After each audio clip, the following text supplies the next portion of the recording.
Welcome to Feminist Question Time, brought to you by Women's Human Rights Campaign, the leading global organisation defending women's sex-based rights against the threats posed by gender identity ideology.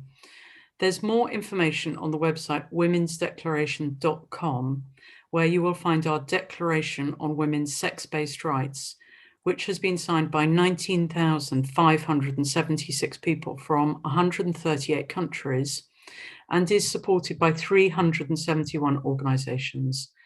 As well as signatories, we have activists, we have country contacts in 50 countries globally engaged in defending women's rights. If you'd like to get involved, there's a button on the website, and we would very much welcome your help and involvement. This week on Feminist Question Time, we have Anna Kerr from Australia. We have Sheila Jeffreys from the UK. We have Shelley Christina from Canada and Laura Lecona from Mexico. And we're going to hear from Anna Kerr from Australia. She's the Women's Human Rights Campaign country contact from Australia. She's from the Feminist Legal Clinic, and she is going to talk to us about what's happening in Australia and any other news she has. Over to you, Anna. Well, hello everyone from Feminist Legal Clinic here in Australia, where we've recently been exiled by the City of Sydney Council. I'm going to be talking today about my experiences as the Principal Solicitor of Feminist Legal Clinic. We're a community legal service which provides domestic violence advocacy services and also runs human rights cases on behalf of women and girls. We assist and support women who could really benefit from the protections set out in the Declaration on Women's Sex-Based Rights. I can't always talk in much detail about individual cases due to client confidentiality, in some cases court orders, but I think you'll see when I go through what we've been doing that the need for each article of the Declaration is very obvious in the work that we do. Okay, so Article 1, obviously this article is really the crux to all of the articles. Women's rights must be based on sex because there is no rational alternative. And this is demonstrated by some of these really bizarre new laws, such as this one I've got here, a section from the Tasmanian Births, Deaths and Marriages Act, which has replaced sex with gender, which is now defined to include male or female or indeterminate gender or non-binary, or a word or phrase that is used to indicate a person's perception of the person's self as being neither entirely male nor entirely female. And then they repeat that again, so it's either prescribed or not prescribed. So this is the kind of brilliant legislation they're coming up with. I don't know if you're confused yet, I certainly am. This kind of legislation creates, however, wonderful opportunities for satire. And we already have many individuals claiming to identify as attack helicopters, and indeed, why not? Moving on to Article 2, motherhood, female status. As a mother of 4 children, I've spent a large part of my life gestating and lactating, and I am aware that there are some things men just can't do. And so while I'm happy to agree that a man can and should be put to equal use with a brush and pan and many other menial domestic chores, I'm not so comfortable with extending this argument to its full extent with babies, as perhaps suggested by this image taken from an article by a liberal feminist. For example, the next image on this slide is of a publication recently released by the Australian Breastfeeding Association, and it talks in terms of pregnant people, lactating parents, and chest feeding, and generally does its best to convey the impression that men can do it too. I think we all know that's not true. Feminists, and otherwise some of the so-called men, of course, are indeed women. Feminist Legal Clinic has been involved in supporting several breastfeeding counsellors who have been bullied and disciplined for resisting this new language and all it implies. However, it does seem that the $20,000 paid to the Australian breastfeeding by Rainbow Family resulted in them losing all grasp of reality. So Article 2 is also close to my heart because of the work that we do coordinating a domestic violence support service in the Sydney Family Court. recently released research has revealed that only 14% of child sexual abuse allegations are believed by family court judges. And unfortunately for many women, they are instead accused of engaging in parental alienation and coaching their children to make false claims. And they then risk having their children removed from them altogether in some cases and placed with the alleged perpetrator more of the time. This is all facilitated by a narrative that women are malicious, liars, or delusional. And this is kind of summed up in the last witty image designed by a men's rights activist. All of this completely ignores the reality that we are experiencing an epidemic of child sexual abuse and that males are overwhelmingly the perpetrators of this. And this also disregards the very essential safeguarding role played by mothers. And I think unless we get some change in laws, this is going to continue to happen. Now, Article 3, this focuses on physical and reproductive integrity. Again, there's a narrative that men can mother as well, if not better than women, and this has enabled the gay male adoption and surrogacy industries to flourish in recent years. The callous commodification of women and children is enabled by rampant capitalism, which determines that the best interests of the child can be decided on economic criteria, effectively equating the capacity to parent with the capacity to pay. Surrogacy arrangements prioritise contractual obligations over human rights and ignore the trauma and risks to a child inherent in removal from its mother. Members of our management committee, one in particular is a convener of the adoption rights activists in Australia. So this is another area where we are active. Despite the notorious Australian cases, several of them that have been in the news, of babies being purchased specifically for use by pedophiles, there continues to be extensive favourable coverage of surrogacy in the media, and Australian couples are some of the major customers of surrogacy services internationally. Few Australians are aware of the fact that Peter Truong and Mark Newton, pictured here, are now serving 30 and 40-year prison terms in United States jails as a result of what they did to this child purchased from a Russian mother. The fact that commercial surrogacy continues to be illegal within Australia does not prevent these atrocities from being committed. In 2017, when I raised concerns with surrogacy while the chair of a women's subcommittee in an association of Australian human rights lawyers, I was told that these concerns were incompatible with the rights of gay men. Shortly afterwards, I was anyhow ejected from the group for questioning trans ideology. So safeguarding women and children doesn't seem to be ever prioritised over the feelings of men, even in human rights groups. The other thing that's happened is we put a lot of effort in 2017 to pass a bill to decriminalise abortion in New South Wales. We weren't successful that year. It was the same year, of course, that same-sex marriage received a lot of attention, and it certainly did pass. But 2 years later, in 2019, the women's sector finally did throw its support behind a similar bill, but it was this time being spearheaded by a gay male politician, that's Alex Greenwich, who's pictured here.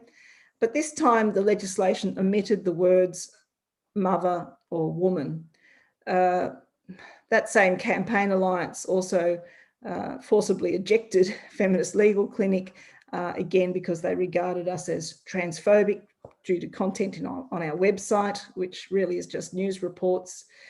Now, Alex Greenwich has gone on now to introduce a motion to the New South Wales Parliament calling for further reforms to strengthen trans rights. And this was passed by consensus by the New South Wales Parliament with vocal support from all major parties. So I think we all know what's going to come next.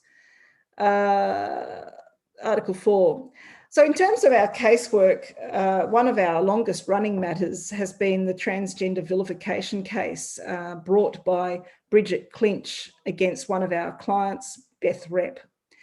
This case relates to gender-critical social media posts by Beth, and this is a photo of Bridget Clinch, who was actually the first member of the military to transition while serving, and he was instrumental in getting the Australian Defence Force to change their policy in this area. Aside from trans activism, Clinch has also been active seeking apologies for the hurt feelings of commandos charged over the killing of children in Afghanistan. He's also run as a political candidate for both the Veterans Party and the Queensland Greens. Unfortunately, due to non-publication orders made by the tribunal, there's been limited coverage of the case. The tribunal ultimately held our client liable not only for their own social media posts, but for all the comments posted by third parties in response. And Beth was ordered to pay Clinch $10,000 in compensation. Such a decision has far-reaching consequences for all Australian gender-critical feminists who use social media to express themselves. We have, of course, appealed this decision, but we've been waiting now for the outcome of that appeal since the 2nd of March this year. So watch this space. Some of the other women who have contacted us for support, just to give you examples of the kind of women who are being silenced, there was a social worker whose employment was threatened because she expressed agreement with J.K. Rowling in a staff meeting. We had an Indigenous woman working in child protection who was sacked for questioning implications for child safety during a training session. We've had a number of academics and students who've been subject to complaints and disciplinary proceedings for expressing views in this area. And we've had quite a variety of health professionals who've been required to answer complaints made against them to the Healthcare Complaints Commission and other similar professional bodies. And of course, most recently, our own service has come under fire with our landlord, the City of Sydney Council, terminating our tenancy, citing material on our website that they felt might offend members of the trans community. They also cited our affiliation with this organisation, which they referred to as the Women's Sex-Based Rights Movement. Despite many letters and hundreds of signatures sent to the council in support of our service, we have indeed now been evicted. Looking at Article 5, Peaceful Assembly and Association, one case is that of McIver's Ladies Pool in Sydney, which has come under extensive pressure to accept males who claim to be women as patrons. There was a lot of press coverage of this earlier on. These natural seawater pools were a sacred birthing place for Indigenous women prior to colonisation, and they've continued to be a sanctuary for women uncomfortable under the male gaze, including Muslim women and Orthodox Jewish women who are constrained by their religious beliefs from swimming elsewhere, as well as many lesbian women who use the pool. There have been past attempts by men to seek access to the pool, but these were successfully defended, and the pool was granted an exemption from sex discrimination laws some years ago.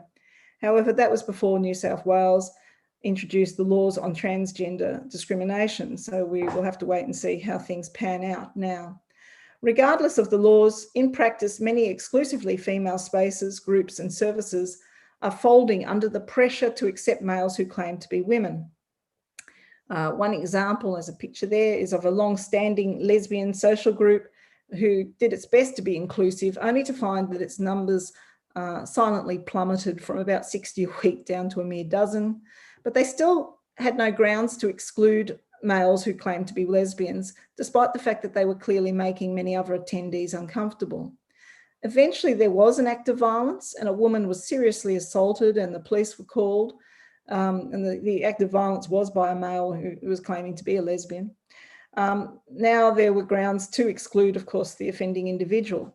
But the organisers at that stage were then too afraid to continue meeting because they were worried about reprisals of some sort. And so the group folded anyhow after 16 years of operation. Most recently, we've got a case of a Tasmanian woman who requested an exemption from discrimination legislation so that she could hold a lesbian drag king event. And the Tasmanian Anti-Discrimination Commissioner refused that exemption. And so we're representing her in the tribunal in relation to that matter. Article 6, political participation.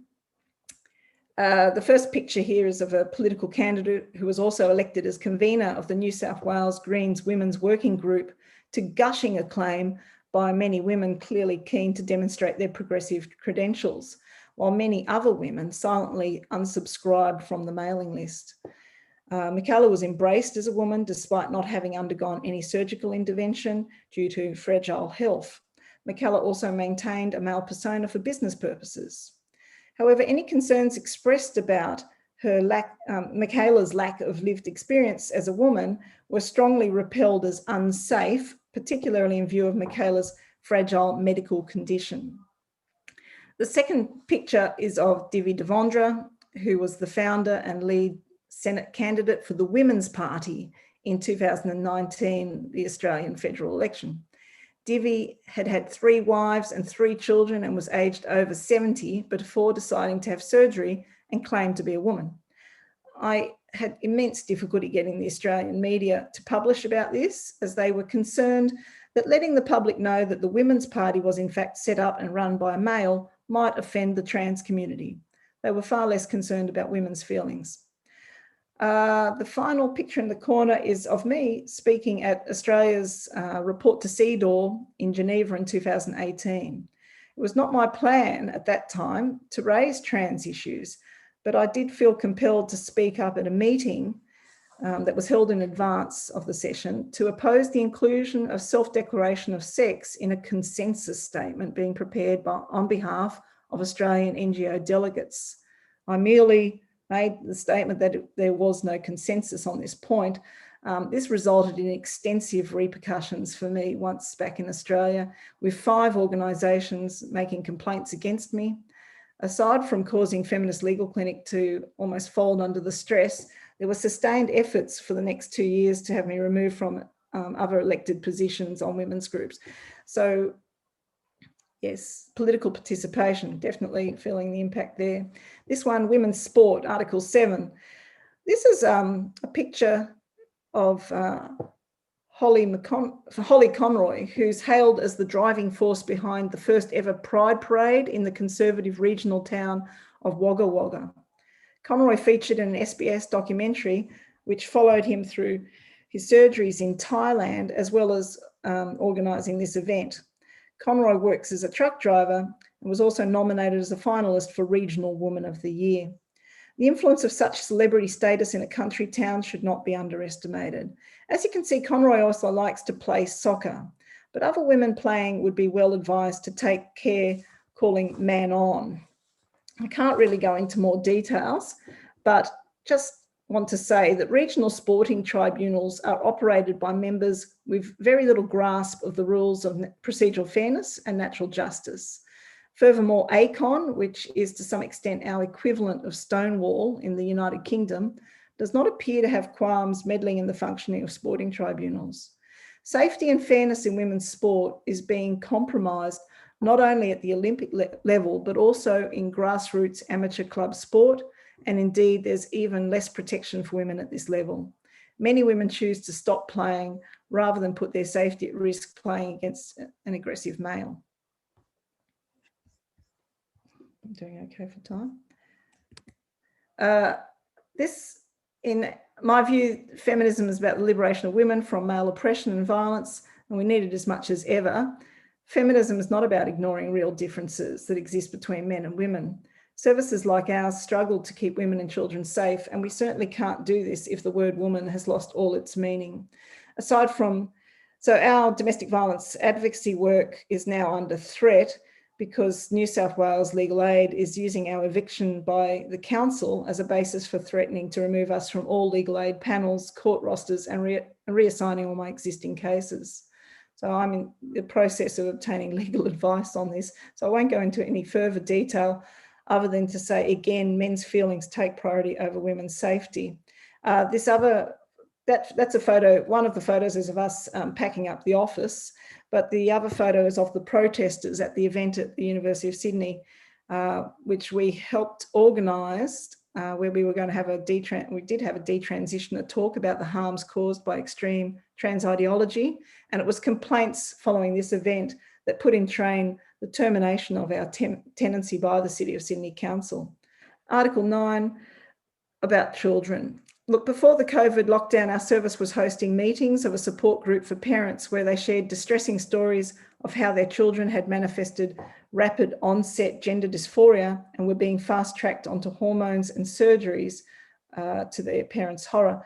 Aside from support for parents, we also assist detransitioners and help put them in touch with suitable and willing medical negligence lawyers with access to much needed litigation funding. For example, one of our clients who's been placed on hormones, which were quickly followed by a complete mastectomy and hysterectomy following just a single session with a psychiatrist, is hopefully we should see some litigation commence shortly. There are other efforts in Australia to organise a class action. In the recent case of Imogen in the Australian Family Court, the court did clarify that it is now necessary if either parent does not consent to the medical treatment of their child to seek court approval. Although treatment was ultimately approved for the child in this case, the decision at least resulted in a significant improvement in that the ACON, who runs the Trans Hub, had to remove from their website advice to children over 16 that they could proceed on to more hormones without their parents' consent. And I think part of the reason for that decision was no doubt because the judge received submissions from an intervening party referring to Article 9 of this Declaration on Women's Sex-Based Rights and other evidence of mounting international concern about the harm to children by unfettered gender ideology. I like to think that this decision may have saved at least some children from embarking on harmful treatment. So just like to conclude that Feminist Legal Clinic is a not-for-profit charity operated by volunteers and funded entirely by the generosity of our members and supporters. Until recently, we did have a free office, but that is no more. So please continue to support us and consider joining as a member of our service. Thank you. So now we're going to hear from Sheila Jeffreys. She's from the UK and Australia. She's a radical lesbian feminist, author and activist. And Sheila's going to talk to us about what is the logic behind the Declaration, why use the language of women's rights.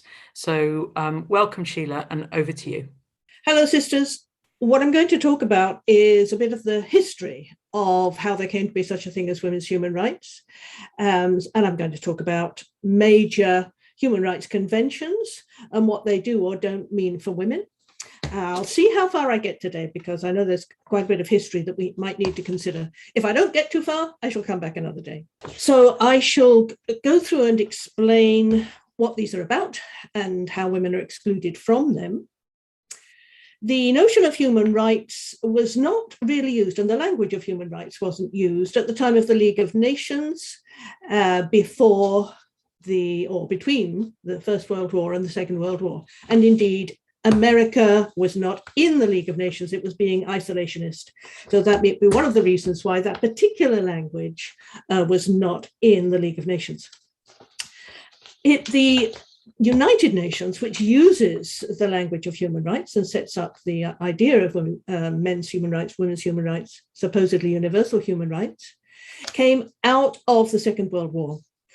The Second World War was so horrendous, particularly in terms of the Holocaust and the extraordinary violations of human rights that took place, that it was felt that there needed to be a Charter of Human Rights coming out of the League of Nations. Now, so you see the first, the document here is the 1945 United Nations Charter, which set out what the United Nations was going to do. The woman who was sent to the meeting that developed the charter was Eleanor Roosevelt. Eleanor Roosevelt was the wife of Franklin D. Roosevelt, who was the US president and died shortly before the end of the Second World War. And she was a strong feminist. She was also a lesbian. I think that does need to be pointed out so that we make sure that we do not erase lesbian history. She was involved for decades with a journalist called Lorena Hickok. Her husband, who before she got involved with Lorena, he became involved with his secretary and was involved for decades with her. So they lived very semi-detached lives. Now, Eleanor went with the strength of feminists and a feminist movement behind her to the meeting that set up the United Nations Charter, and it was her intention to make sure that the word sex, which we can see here, was in that charter. if there had not been a strong feminist movement determined to achieve that, then it is likely that the word sex would not have been there. So in the United Nations Charter, you see that it actually says, without distinction as to race, sex, language, or religion. Now, the idea of human rights was then put into the Universal Declaration of Human Rights, the UDHR, in 1948. And we can see how this works. It replicates some of the language of the Charter. It says here, everyone is entitled to all the rights and freedoms set forth, without any distinction of any kind, such as race, color, sex, language, religion, etc. You will notice that there is nothing about gender at this time, of course. And then we have Article 12 here, and you begin to see where there are some problems with rights and the way that men have conceptualized them, because we've got here, no one should be subjected to arbitrary interference with his privacy. And you can see problems are starting to arise here. The family, so this is about men's privity, men's homes, men's families, which should not be interfered with by the state. And as you are doubtless aware, the home is the place where most violence against women takes place.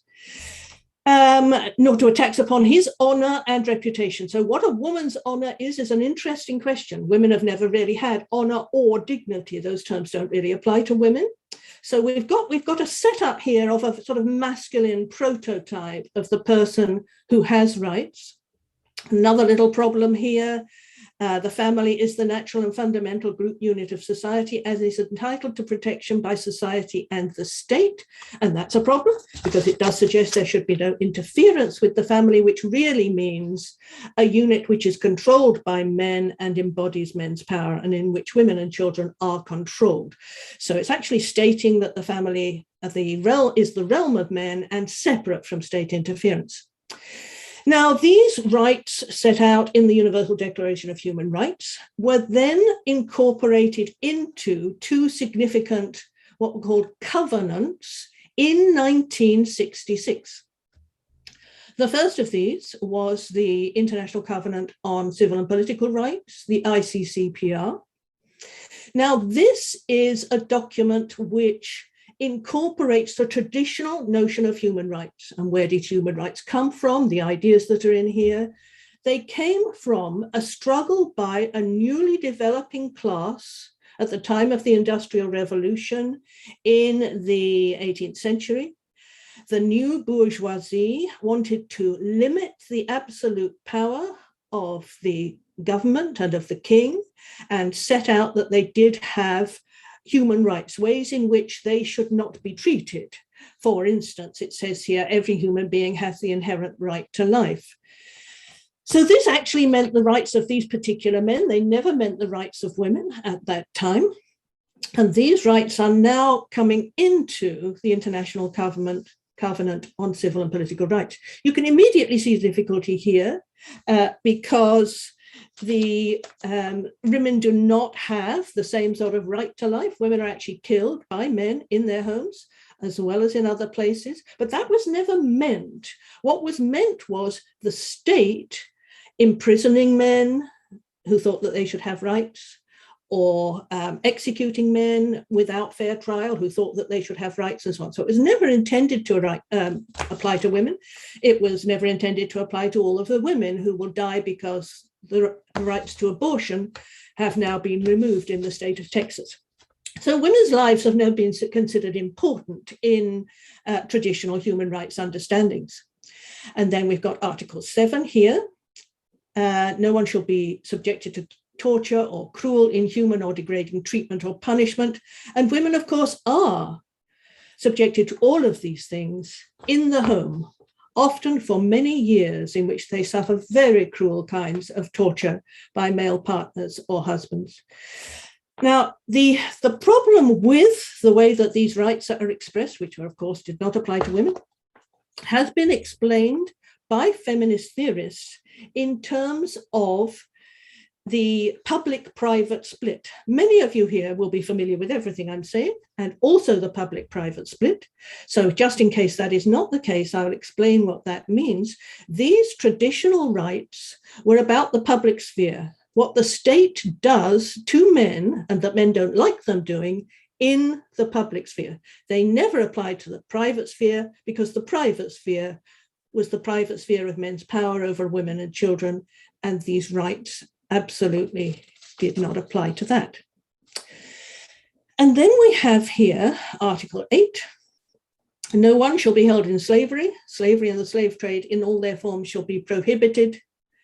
And no one shall be required to perform forced or compulsory labor. Well, of course, none of this makes any sense in terms of what happens to women. There are millions and millions of women who are held in slave marriages that they have been sold or exchanged into as children or forced into as young adults. They have no right to leave those marriages. In Islamic customary law and many other religious laws, women are denied the right to leave the home. You'll be familiar with what's happening in Afghanistan at the moment, which is women are being told they may not go out without a man who is their owner or responsible for them. And this means that women whose husbands, for instance, have been killed in war, cannot support their children, they cannot go out to it, they cannot go out of the house, and so on. And at the moment, many of them are in a very, very perilous situation. But this is true in many other situations as well. For instance, in the Lebanon, there are 3 kinds of customary religious law, all of which say that women must have permission to be able to leave their homes from the man who owns them. So slavery obviously takes place in the home. I don't think there's any question about that. No one should be required to perform forced or compulsory labor. Well, women do. Women are required to produce children that they do not wish to produce. They are forcibly impregnated. They have no choice over that. They are obviously expected to do housework. This is an ordinary part of the slave contract in marriage. And this slave contract, if you can have a contract in slavery, and actually you can, but I won't get into that yet, this takes place in some communities in Western countries as well as in other places. There are Christian religious communities, for instance, in the US and other places where all of these things take place.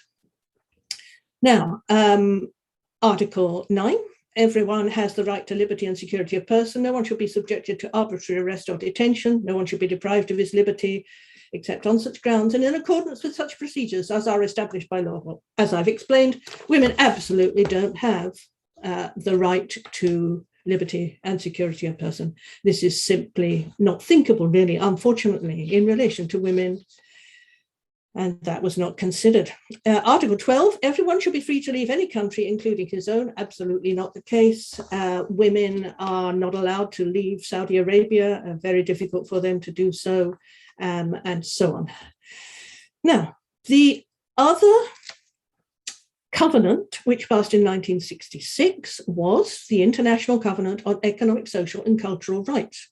Now, the previous covenant that we've been looking at was very much approved by the United States because it was about individual rights, and individualism is rampant in the US, and they approve of that concept of rights. This covenant was not so much approved by the United States because it's about rights of people as a class in terms of employment or in terms of culture and so on. So this was not such a popular covenant. There are many problems with this covenant as well for women. One of which is that it says that there should be freedom of determination for peoples, self-determination for peoples. Well, it doesn't say anything about how women may be oppressed within these groups that demand self-determination and set up their own territories and so on. It says the states parties to the present covenant undertake to ensure the equal rights of men and women and so on. So that's all in there still. And it recognizes the right to work, which includes the right of everyone to the opportunity to gain his living by work, which he freely chooses or accepts, and will take appropriate steps to safeguard this right. Well, of course, women don't have that right. Women work in the home. They don't get paid. They have no trade union.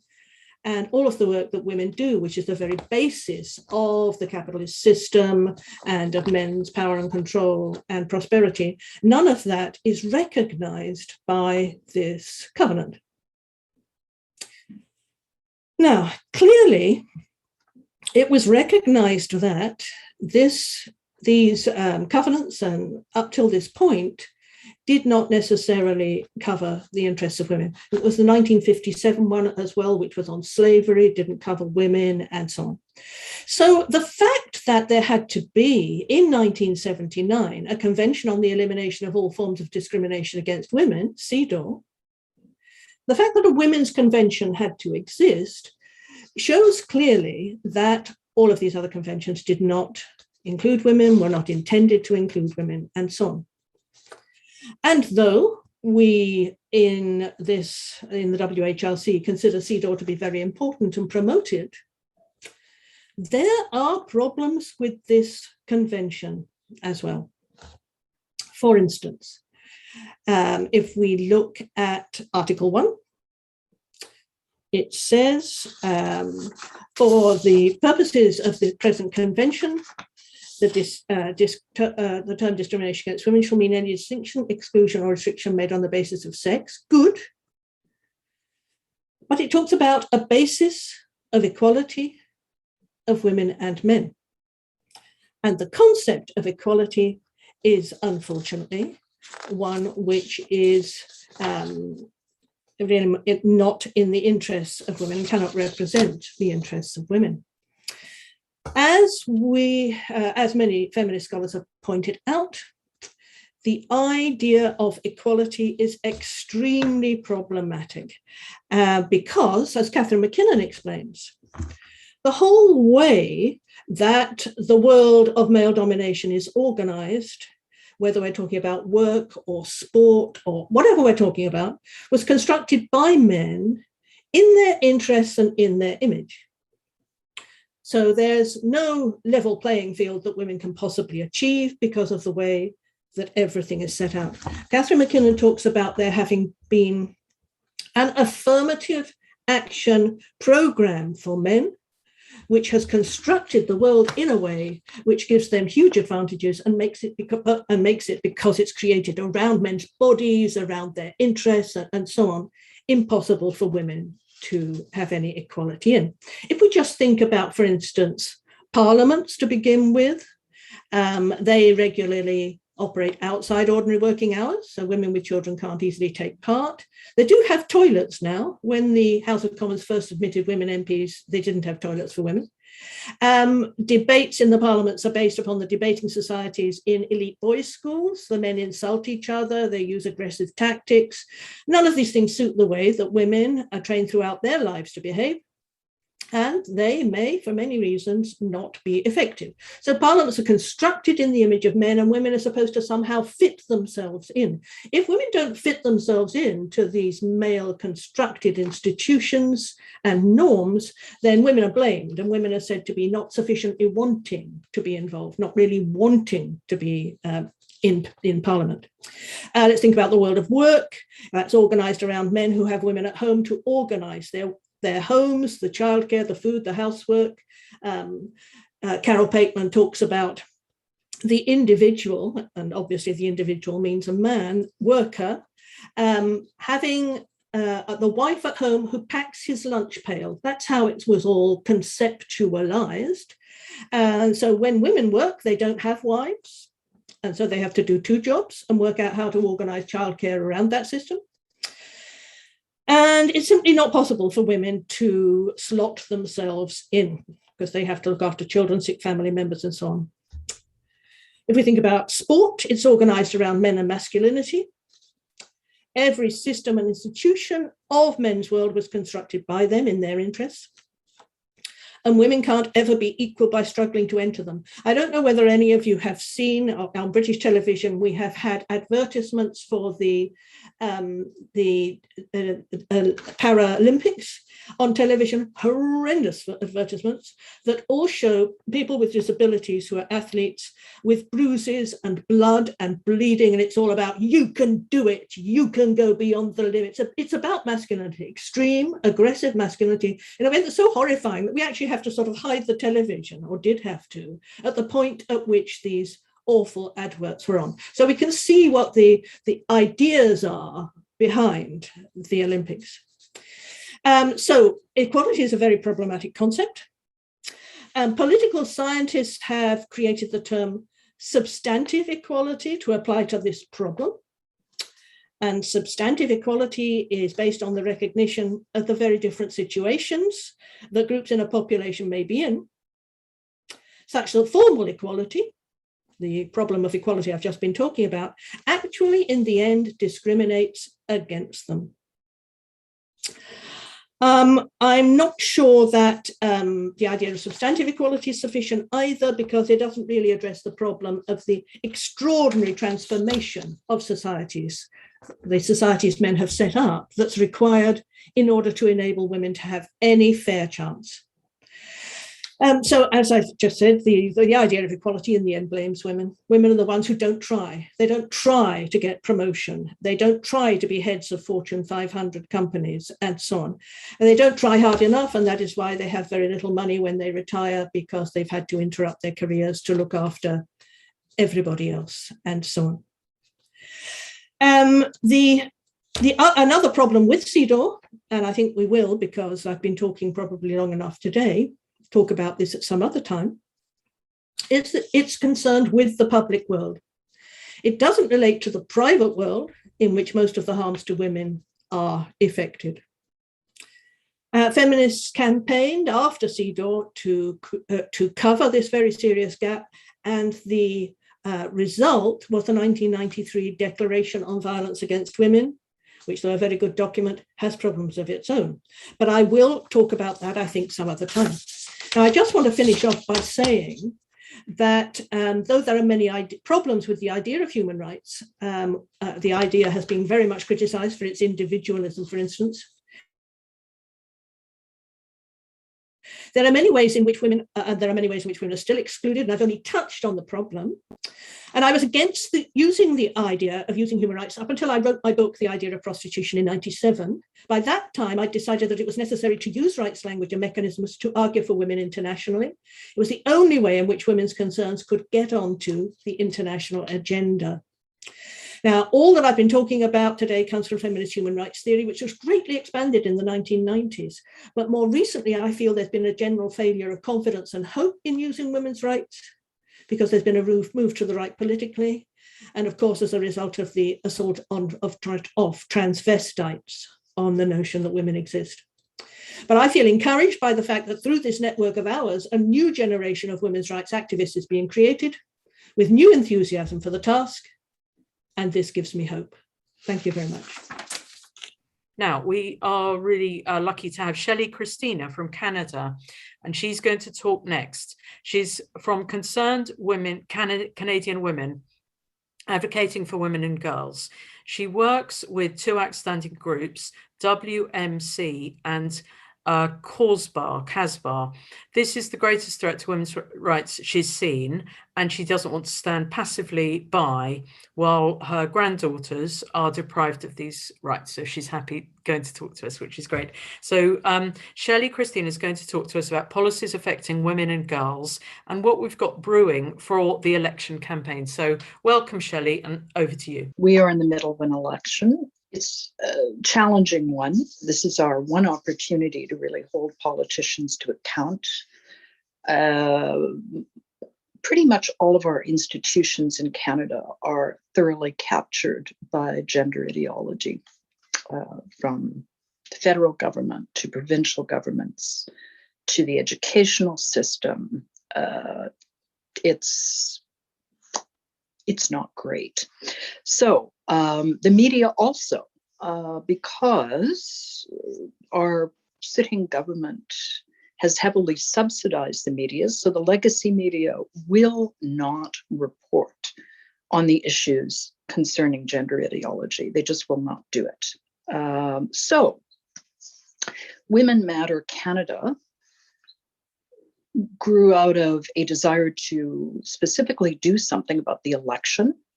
Pretty much everyone in Women Matter Canada are also a member of caWsbar. And I think it's important just to mention at this point, before I go any further, that a number of people in other countries think that Canada is USA light. We are not. The Conservatives in Canada are entirely different from Republicans in the United States.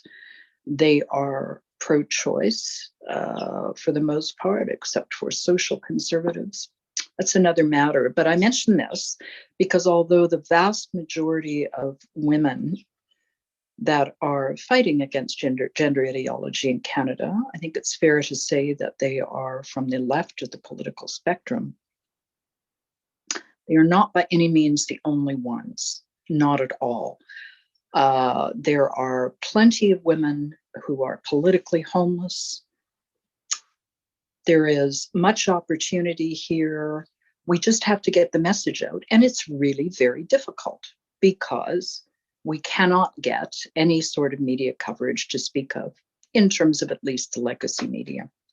So big issues are that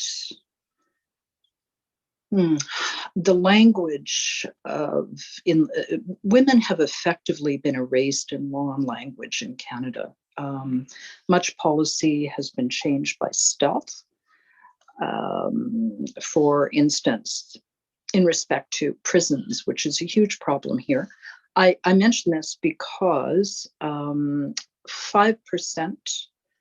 of the female population in federal prisons, yes, 40% of those are extremely vulnerable Indigenous women.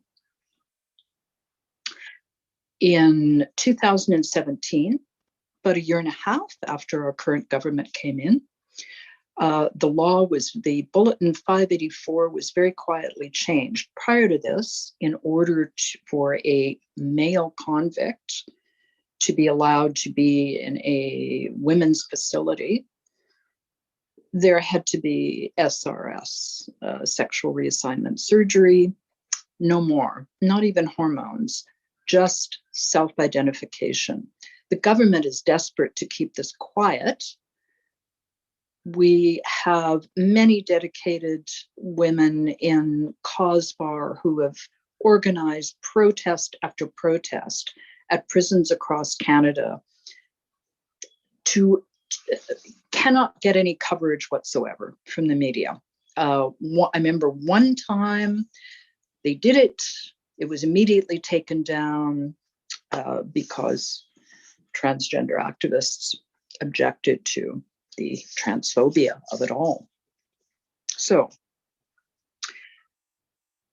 there are several bills that have been introduced by the government. The first one that was extremely problematic for us, for women, was Bill C-16. And that added gender identity and gender diversity to the Protected Grounds Act, so anti-discriminatory. This has wildly expanded. So,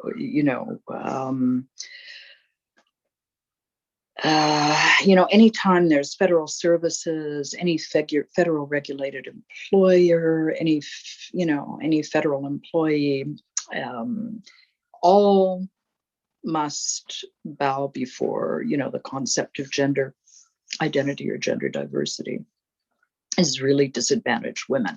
Second, Bill C-6, which went before our House, went before the Senate. It has died because of the fact that the writ was dropped for our election. If this government gets reelected, it will be back. Bill C-6 purports to ban forced conversion therapy, which sounds very nice, except the vast majority of people in Parliament do not understand the difference between gender and sex. So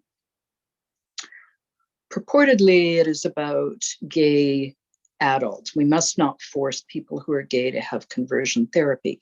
Of course not. But what it really does is it will potentially criminalize parents, therapists, anyone who attempts to discuss with children, any possibility other than so-called affirmative care. You will see the sneer quotes in the air because I don't personally see anything affirmative about any of it. All is meant to completely annihilate gender non-conforming children in favor of transing them. That's basically what Bill C6 is. At the moment, it is not going to happen. But if this government gets in, they swear it's the first thing they're going to do. We also have Bill C10, and that is really important because that is a supposed hate speech bill. That will allow the government to monitor and censor groups on the internet. So all the women's groups that are currently attempting to do something about gender ideology, I suspect will be effectively barred and banned from all manner of groups, Facebook, all manner of social media, Twitter, all kinds of things. You know, it's one of these things that is just the precursor to all kinds of other attempts to suppress women's rights groups, which are already pretty beleaguered. Sometimes I feel as though, you know, Scotland and Australia and Canada are all very, very much the same. You know, we have problems with sport, you know, we have problems with prisons, we have problems with health issues. You know, like other places, the word woman and female has been removed, say, from all medical advice campaigns. So there are a lot. Canada is a very diverse country. There are a great many people who have English as a second language. When you remove the word woman from a medical advice campaign and replace it with cervix haver, there are a great many women who do not know what a cervix is. They know what a woman is, it's them, but they don't know what a cervix is. Naturally, none of this applies to men. There are no prostate havers or ejaculators mentioned in any medical advice campaigns in Canada. But for women, it is the same thing. Chest feeding, vulva owners, all of this sort of thing. It is dehumanizing. It is revolting. And the government has done this through stealth, largely. It is infuriating. They do not have any interest in women's rights, children's safety, none of them. So there you have it. It is difficult. So what we're doing at Women Matter Canada is very, very grassroots. You know, it's not surprising, since the media is so thoroughly captured, that many people just don't know what's going on. We go out on the streets, we watch out for each other, we hand out leaflets, we talk to people. Every single conversation makes a difference. It really does. And this is very much true, I have noticed, for younger women. You know, I remember being we were at a little pop-up event where we'll be handing out leaflets, and she took one and she read the QR code with her phone. She was reading, she walked away, and she came back and she wanted to know a lot of things. Nobody knows what's going on. It's never did I imagine that my country would become like this. But I still have plenty of energy, and we just absolutely must go on. I just,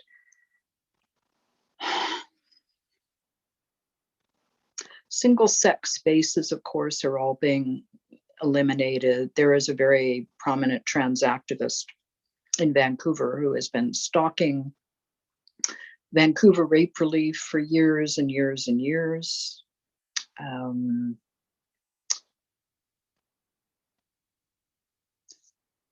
There is a level of spite and malice in all of this, which is amazing. And I, for one, will not listen to the mantra, be kind, anymore.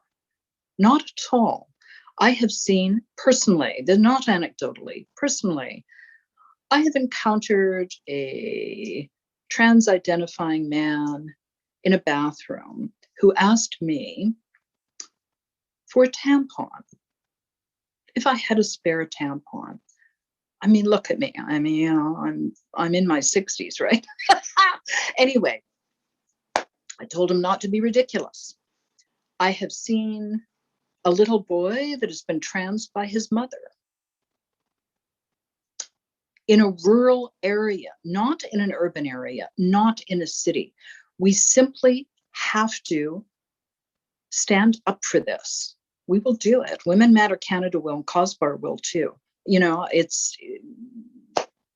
I'm hoping very much that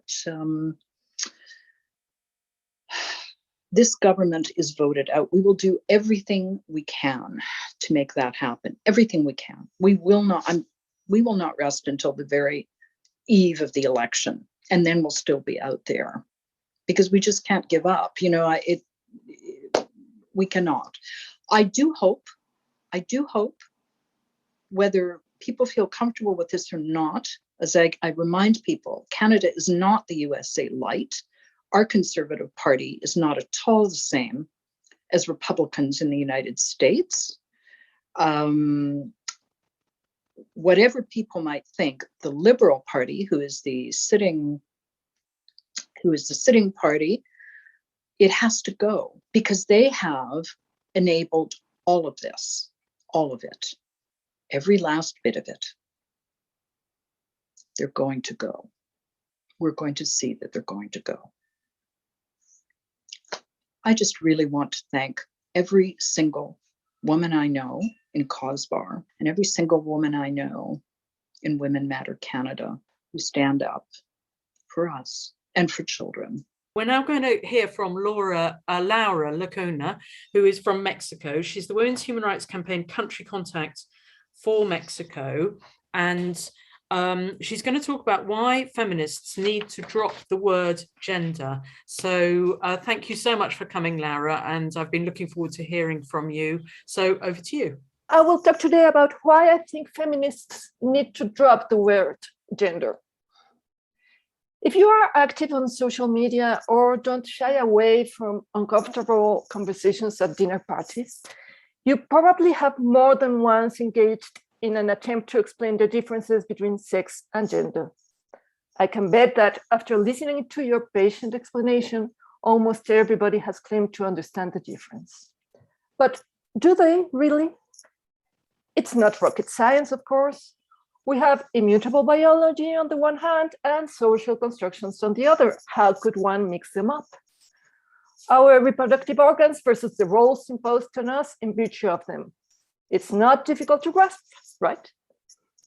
But if it is so straightforward, how is it possible that the UN Women Gender Equality Glossary, no less, includes definitions as contradictory as gender is socially constructed and learned through socialization processes, and gender identity refers to a person's innate, deeply felt internal individual experience of gender? Never mind the circular definition. What can be simultaneously innate and learned through socialization? Someone might say language, for example. We are born with the ability to learn a language, but the learning itself is done through socialization. But if UN Women were likening gender to a language, they should explain it, which they don't. I am talking here about the official online tool of the UN Women Training Center, a glossary of what people regard as the international ultimate authority in all things gender. And even they don't seem to get the difference. It's not surprising then that young aspiring feminists who learn about feminism and gender in social media are terribly confused. When I first bumped into the word working with newsletters about the 1995 Beijing World Conference on Women, I didn't quite understand the new hype over it. What did this term possess, which the good old sex roles lacked? Why did we need a new concept? Also, without access to a formal definition, I tried to deduce the meaning from the usage and noticed some inconsistencies, as well as some tendency to use it as if to pepper text with it willy-nilly. Anyway, I didn't give it much thought until almost 25 years later. I got accustomed to the gradual substitution of gender something for feminism and everything pertaining to women's human rights. Typically, trans activists claiming they master the sex-gender distinction talk about gender as something innate and about sex as something socially constructed, and not the other way around, as feminists do. Hence, many women in the so-called gender-critical circles, and even some radical feminists and abolitionists, think we must reappropriate the term for ourselves and keep giving lessons on its correct usage. I don't agree. I am with Sheila Jeffreys when in Unpacking Queer Politics, published in 2003, said, radical lesbian feminists seek to abolish what has been called gender altogether. I am no fan of the word gender and would prefer to abolish it in favor of expressions which refer directly to the political foundation of male domination. Thus, I prefer to describe masculinity as male dominant behavior and femininity as female subordinate behavior. No multiplicity of genders can emerge from this perspective. If only we had listened to her back then. The situation right now in 2021 is the word is used in a variety of senses by the very same people, depending on the context or on the occasion. It may be used as synonym for things so different as personality, patriarchy, sex roles and sex stereotypes, a feminist point of view, a recognition of LGBT people, the relations between the sexes, clothing preferences, the very biological sex we insist on contrasting it with. That is why, for example, 2 days ago, when I said to a journalist, we don't have a gender identity, she translated it in print to, we can't identify as male or female, that is, as masculine or feminine. And that is why when we say we want to abolish gender, some understand we are planning to exterminate people who are trans-identified. Words have a life of their own. Gender is an overloaded polysemic word. If we want clarity, and more than ever we desperately need clarity, this is not the way. And if we really want the word for ourselves and for our theorizing, maybe it would be a better idea to recognize it is a lost battle, not only with trans activists, but with speakers in general. Also, we must acknowledge the fact that the situation we are in regarding the clash between the rights of women and the rights of men who claim a female gender identity owes an awful lot to this conceptual mess. A key move of the transsexual empire was the invention of the transgender person who replaced the old-fashioned transsexual. And the appeal of transgenderism to some people very much depends on this kind of terminological confusions.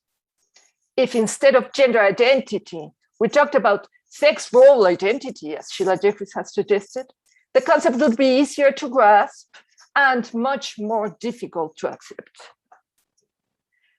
Feminists who want gender back surely must think it is a term coined by feminists. Clearly, they haven't read Gender Hurts by Jeffreys, who remembers in the introduction. The term gender itself is problematic. It was first used in the sense that was not simply about grammar by sexologists who were involved in normalizing intersex infants. They used the term to mean the behavioral characteristics they considered most appropriate for persons of one or other biological sex. Their purpose was not progressive. These were conservative men who believed that there should be clear differences between the sexes and sought to create distinct sex categories through their projects of social engineering. Unfortunately, the term was adopted by some feminist theorists in the 1970s. Before the term gender was adopted, the term more usually used to describe the socially constructed characteristics was sex roles. The word role connotes a social construction and was not susceptible to the degeneration that has afflicted the term gender and enabled it to be wielded so effectively by transgender activists. End of quote. If Simone de Beauvoir could write The Second Sex without using the word gender, and Kate Millett didn't need it neither to write sexual politics, why can't we live without it? Millett uses instead as a leitmotif throughout her book the trio of concepts role, status, and temperament, which make explicit the main components of sex roles and the power relations they enforce. Even the Convention on the Elimination of All Forms of Discrimination Against Women, CEDAW from 1981, doesn't include the word gender at all. In The Creation of Patriarchy, published in 1986, Gerda Lerner says, gender is a cultural definition of behavior defined as appropriate to the sexes in a given society at a given time. Gender is a set of cultural roles. It is a costume, a mask, a straitjacket in which men and women dance their unequal dance. Unfortunately, the term is used both in academic discourse and in the media as interchangeable with sex. In fact, its widespread public use probably is due to its sounding a bit more refined than the plain word sex, with its nasty connotations. Such usage is unfortunate because it hides and mystifies the difference between the biological given, sex, and the culturally created, gender. Feminists, above all others, should want to point out that difference and should therefore be careful to use the appropriate words. Gerda Lerner herself uses the term only in 10 pages throughout the book, The Creation of Patriarchy, so it's not fundamental to her theory. And apparently, not all feminists took notice of her sensible warnings back in 1986. That same year, in her influential article, Gender, a Useful Category of Historical Analysis, Joan Wallach Scott states, in its most recent usage, gender seems to have first appeared among American feminists who wanted to insist on the fundamentally social quality of distinctions based on sex. The word denoted a rejection of the biological determinism implicit in the use of such terms as sex or sexual difference. Those who worried that women's studies scholarship focused too narrowly and separately on women used the term gender to introduce a relational notion into our analytic vocabulary. According to this view, women and men were defined in terms of one another, and no understanding of either could be achieved by entirely separate study. In its simplest recent usage, gender is a synonym for women, and a number of books and articles whose subject is women's history have in the past few years substituted gender for women in their titles. In some cases, this usage is actually about the political acceptability of the field. In these instances, the use of gender is meant to denote the scholarly seriousness of a work, for gender has a more neutral and objective sound than does women. Gender seems to fit within the scientific terminology of social science and thus dissociates itself from the supposedly strident politics of feminism. In this usage, gender does not carry with it a necessary statement about inequality or power, nor does it name the aggrieved and hitherto invisible party. Whereas the term women's history proclaims its politics by asserting, contrary to customary practice, that women are valid historical subjects, gender includes, but does not name, women, and so seems to pose no critical threat. This use of gender is one facet of what might be called the quest of feminist scholarship for academic legitimacy in the 1980s. Gender seems to have become a particularly useful word as studies of sex and sexuality have proliferated, for it offers a way of differentiating sexual practice from the social roles assigned to women and men. End of quote. As we know, abundantly know, none of these discouraged the use of gender by feminists. On the contrary, it explains why gender studies took the place of women's studies in universities throughout the West with the active collaboration of feminists themselves, and why feminism in general has depoliticized and watered down in the last decades. As for the nasty connotations of sex to which Gerda Lerner alludes, here's a revealing anecdote. In November 1993, Justice Ruth Bader Ginsburg, who had just been appointed to the US Supreme Court, quote, brought gales of laughter at her old law school when she explained why she started using the term gender discrimination instead of sex discrimination. I owe it all to my secretary at Columbia Law School, who said, I'm typing all these briefs and articles for you, and the word sex is on every page, Ginsburg said. Don't you know that those 9 men on the Supreme Court, they hear that word and their first association is not the way you want them to be thinking? Why don't you use the word gender? It's a grammatical term, and it will ward off distracting associations. End of quote. I don't have an exact date, but I gather this was in the early 1980s. You see, even women who fought for the rights of women use the word as an euphemism. In conclusion, the word gender within feminism has been equivocal from the start, and not always inadvertently. We don't have to cling on to a term that has perhaps done more harm than good. We can perfectly do without it. And here are some ideas to abolish the word gender from our own analysis. Instead of gender as a system, we can use patriarchy, or this term Sheila Jeffreys just used, male supremacist society. Instead of gender perspective, feminist perspective. Instead of gender roles, sex roles. Gender stereotypes, sex stereotypes. Gender as behavior, masculinity and femininity, or as Jeffreys prefers, male dominant behavior and female subordinate behavior. Gender violence, male violence, or violence against women, or sex-based violence. Gender discrimination, sex-based discrimination. Gender diversity, the fact that not everybody is heterosexual. Gender equality, equality between men and women, or between the sexes. Gender non-conforming person, someone who doesn't fit in sex stereotypes or doesn't perform sex roles. Gender identity, depending on what we want to underline, it may be soul, personality, or sexual stereotype identity.